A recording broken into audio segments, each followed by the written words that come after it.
Best time, Anima style, Yondonya, Bookman. Every day I'll try hustling.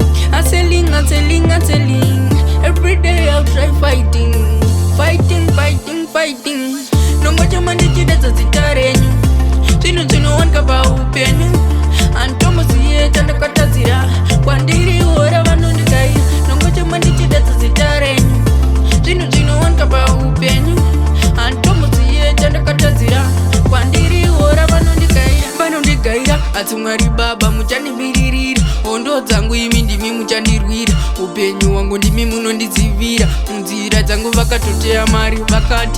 va Asi Mwari Baba ndimi munoziva Apa pakashanda godo neruchiva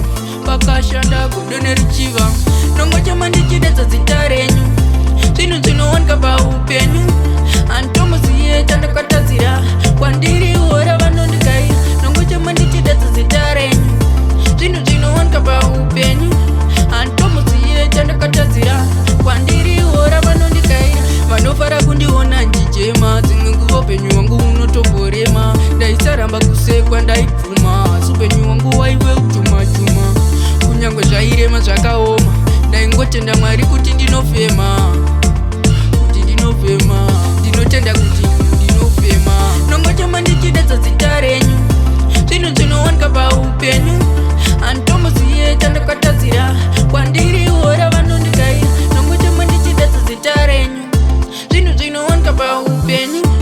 Antomo siye chanda katazira Kwandiri ora vanondigaira Nongoja mandichida zita renyu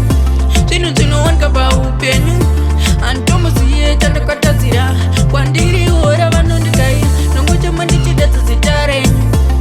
Zino wanika paupenyu Antomo siye chanda katazira Kwandiri ora vanondigaira Asi Mwari Baba muchandiviririra Hondo dzangu imi ndimi muchandirwira Upenyu wangu ndimi munondizivira Munzira dzangu vakatoteya mari va Asi Mwari Baba ndimi munoziva Apa pakashanda godo neruchiva